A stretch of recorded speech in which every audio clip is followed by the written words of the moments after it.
Dios les bendiga, amados hermanos de Texas 1. Le habla el hermano Miguel Velázquez y para esta ocasión se me ha encomendado llevarle un resumen de la lección 18 de nuestro expositor, la cual lleva por título Las promesas de Dios son firmes y verdaderas.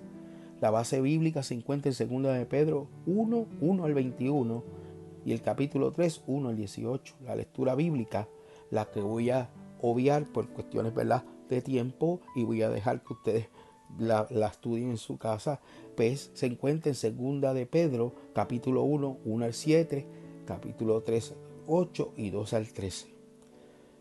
Para esta ocasión vamos a orar para poder introducirnos a la lección.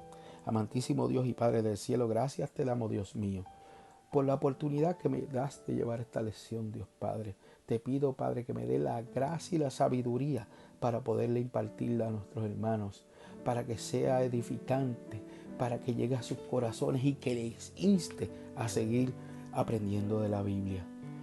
Padre, te pido que me sigas dando la fuerza, Señor Padre, y te agradezco, Padre, sobre todo las bendiciones que nos ha dado. Por esto te lo digo en tu santo nombre, Dios. Amén, amén. Como dije, el título de la lección es Las promesas de Dios son firmes y verdaderas. El tema de unidad, estudios sobre las cartas universales. La afirmación fundamental, Dios por su palabra nos ha dado preciosas promesas, unas cumplidas ya en Cristo y otras a punto de concretarse. El versículo para meditar, porque todas las promesas de Dios son en Él sí y en Él amén, por medio de nosotros, para la gloria de Dios. Los objetivos de la lección. Después de estudiar esta lección, el alumno estudiará sobre el tema escatológico del día del Señor. Conocerá lo que es la inspiración dinámica o mediatoria de la Biblia. Valorará las promesas de la vida eterna y la nueva creación. En esta lección contiene dos grandes promesas para los creyentes: la participación de la naturaleza divina y el morar en cielos nuevos y tierra nueva. Pedro insta a los lectores a mantenerse firmes en la fe para lograr la vida eterna. Pedro habla de la importancia personal del creyente basado en la inspiración de la Biblia. Pedro responde al cuestionamiento de la integridad del retorno de Cristo por parte de los burladores de ese tiempo. Primeramente, Pedro comienza identificándose como siervo y apóstol de Jesucristo. Siervo indicaba que estaba sujeto a Cristo. Apóstol indicaba la autoridad dada por Cristo. Pedro identifica igualmente a los destinatarios como los que habían alcanzado una fe preciosa igual que la nuestra mediante la justicia del Dios nuestro y Salvador Jesucristo. Esa frase, Dios nuestro y Salvador Jesucristo, representa los títulos de Dios y la deidad, ya que están representados en Jesucristo. El término conocimiento es clave en esta carta. Se menciona 4 veces en los versos 1, 2, el 3, el 8 y el 2:20. Primeramente, en la primera se relaciona con el Padre y Cristo. En la segunda se refiere al Padre. En la cuarta se refiere a Cristo. El pleno conocimiento de Dios requiere intimidad. Cuando queremos conocer a una persona, debemos intimar con él. Cuando queremos saber de esa persona, debemos estar íntimos con él. Así mismo es con Dios. Para ser partícipes de la naturaleza divina, tenemos que tener la llenura del Espíritu y el nuevo conocimiento que constituye la primera etapa de esa participación. El nuevo nacimiento constituye esa primera etapa. Nos capacita para alejarnos de la corrupción del mundo y de los malos deseos. La segunda parte es la glorificación del cuerpo. Todas estas cosas, el divino poder, el conocimiento y la gloria, son los medios que utiliza Dios para darnos esas grandes promesas. También Pedro nos habla de unas acciones que nos ayudan como creyentes para dar fruto en el pleno conocimiento de Cristo. y cada una va encadenadas entre sí. Primero la fe, después la virtud, el conocimiento, el dominio propio, la paciencia, la resistencia o perseverancia, la piedad, el afecto fraternal y el amor. Pedro también nos indica que si no tenemos estas acciones, si no nos mantenemos en esas virtudes, seremos miopes o cortos de vista. Pedro exhorta a estar firmes en las virtudes para que no caigamos jamás y asegurar nuestra entrada al reino de los cielos. Aleluya, gloria al Señor. Ahora vamos a pasar a hablar de lo que es el testimonio personal.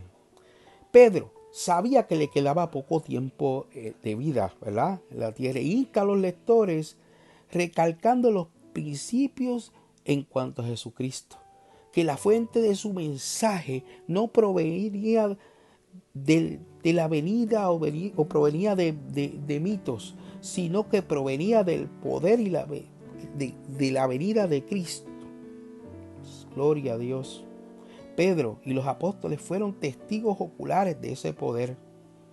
Pedro, Jacobo y su hermano fueron testigos y oyeron la voz de Dios mismo diciendo: este es mi Hijo amado en quien tengo complacencia.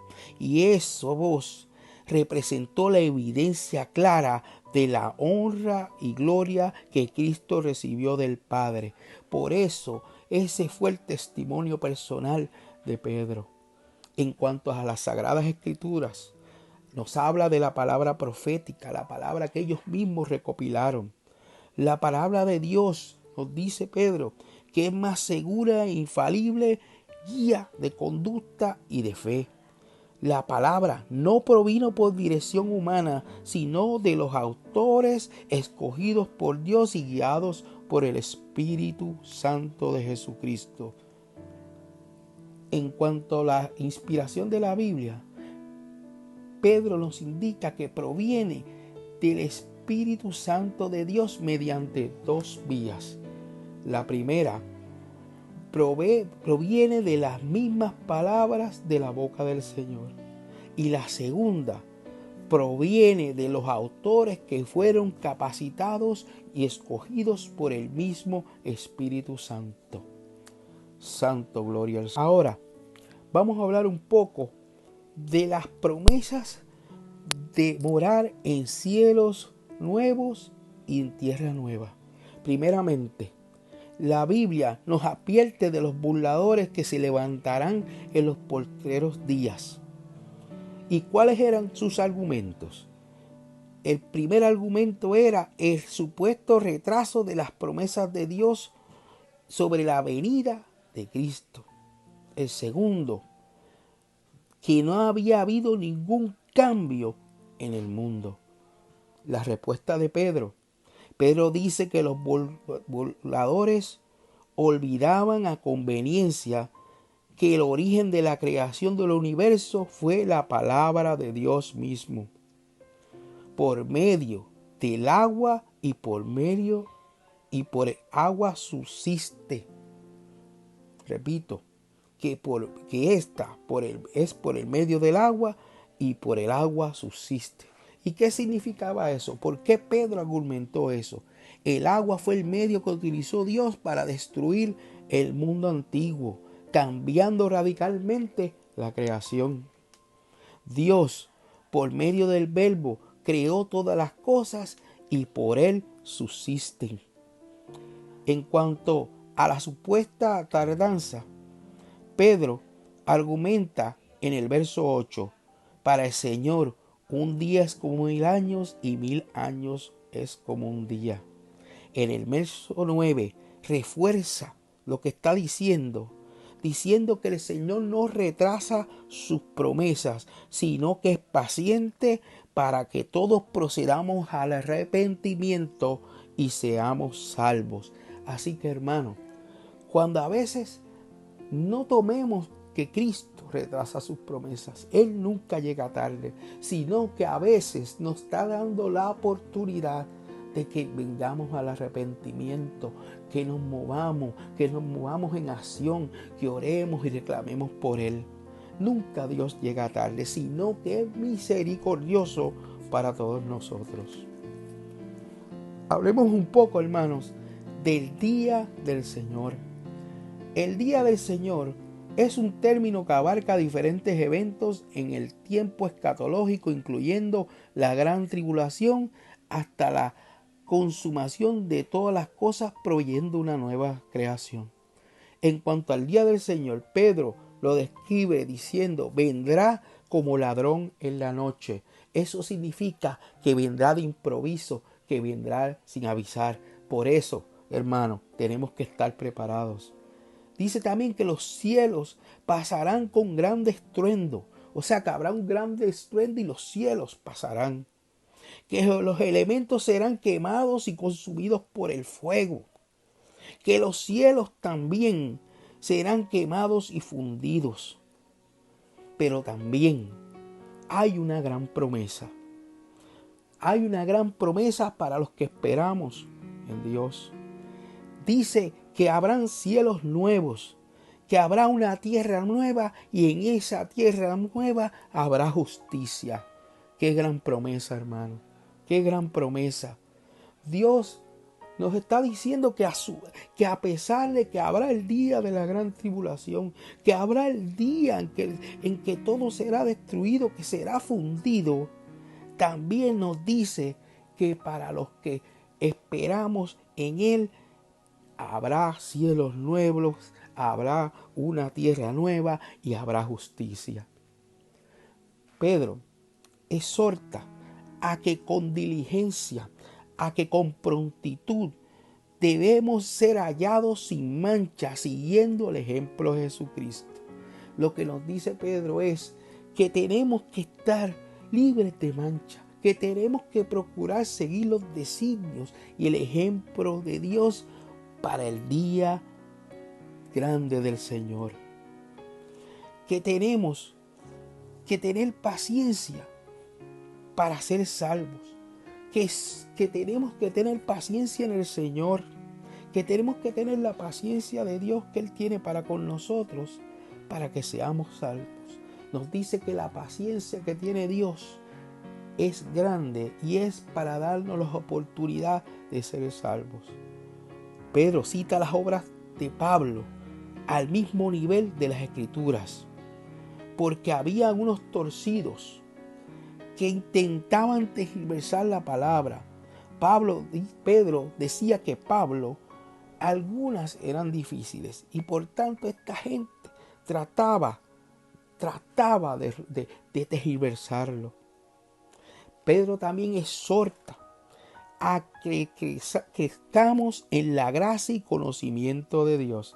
¿Y por qué tenemos que crecer en la gracia y el conocimiento? El conocer a Dios significa seguir su ejemplo, seguir sus pasos. Por eso es que Pedro nos invita a eso. Y al final, Pedro nos dice en una expresión que es doxología, que es una expresión de agrado, una expresión de alabanza a Dios, diciendo: a Él sea la gloria y la honra hasta el día de la eternidad. Hermanos, hemos resumido esta lección. Hemos estudiado brevemente esta lección. Les exhorto a que sigan en su casa adentrándose en lo que es el gran día del Señor. Que sigan adentrándose en lo que son las promesas encerradas en esta carta. Pedro, primeramente, relaciona con la participación divina.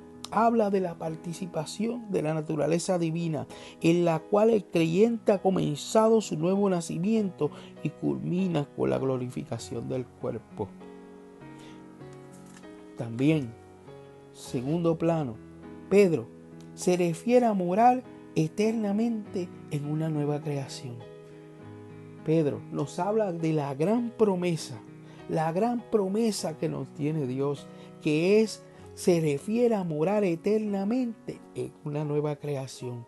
Pero para morar eternamente en esa nueva creación, hermanos, tenemos que seguir el ejemplo de Dios. Hablamos también del gran día del Señor. Pedro nos exhorta a crecer en el pleno conocimiento de Cristo para así asegurar nuestra salvación. Queridos y amados hermanos, resumimos brevemente este capítulo. Como les dije, les exhorto a que en sus casas sigan estudiando. Para mí fue un placer volver a hablar con ustedes y les digo que los extraño mucho, pero oro todos los días a Dios para que esta situación se arregle y les doy las gracias por haberme escuchado. Que Dios les guarde, que Dios les bendiga y sigan adelante en nuestro Señor Jesucristo.